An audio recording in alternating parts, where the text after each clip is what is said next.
तर बघा ह्या प्रश्नामध्ये काय विचारलंय, ह्या संख्येला 6ने भागल्यावर बाकी काय येते. आता बाकी कशी काढायची, तर तुम्हाला शेष सिद्धांत माहिती आहे, शेष सिद्धांत किंवा इंग्लिशमध्ये त्याला रिमाइंडर थेरम म्हणतात. ठीक आहे. तर 7च्या घातात 13ला जर आपण 6ने भागितलं तर बाकी काय येईल.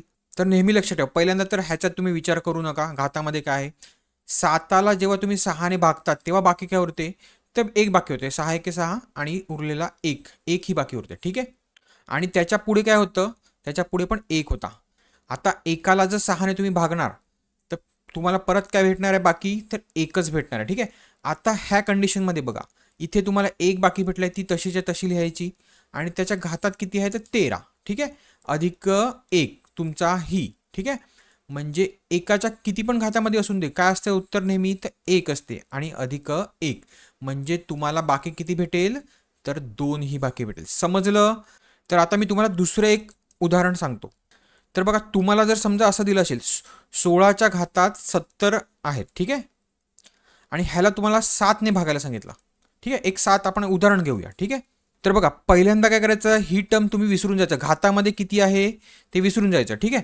तर 7ने 16ला भागितल्यावर काय येते, 7ने 16ला भागितल्यावर बाकी काय होते, 7 दुने 14 आणि बाकी काय उरते तर 2 बाकी उरते.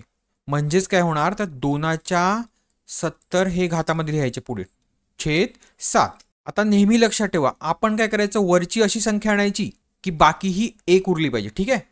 आता 2चा घन काय असतो, तर 8 असतो. आता 8 का घेतला मी इथे, तर बघा 7ने जेव्हा तुम्ही 8ला भागणार तेव्हा बाकी काय उरणार, तर 1 उरणार. बरोबर आहे. म्हणजे काय करायचं, तर 2चा घन आणि त्याचा 70 आहे. तर 70 आहे म्हणजे 70ला कशाने तुम्हाला भागावा लागेल, तर ह्या 3ने ना, म्हणजे तुम्हाला नक्की किती आहेत ह्याच्या घातामध्ये ते समजेल. ठीक आहे.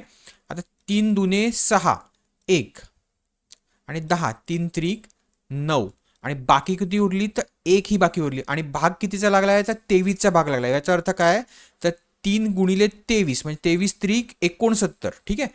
आणि गुणिले काय असते, तर 2चा 1वा घात, का आता ही एक बाकी आहे ना, म्हणजे 23 त्रिक 69 आणि हे दोघांचा गुणाकार आहे, म्हणजे इथे ह्यांची काय होणार, तर बेरीज होणार. म्हणजे काय होणार, तर 2चा घातात 70. समजलं.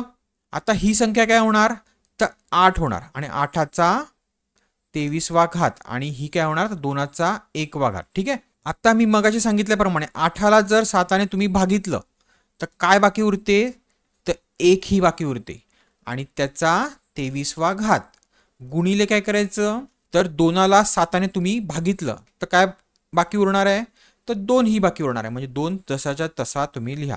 आता बघा, एकाचा काही पण घात असून दे, काय असते उत्तर नेहमी एक असते आणि गुणिले 2 बरोबर काय, तर 2 ही तुमची बाकी उरते ह्या कंडिशनमध्ये सुद्धा. ठीक आहे.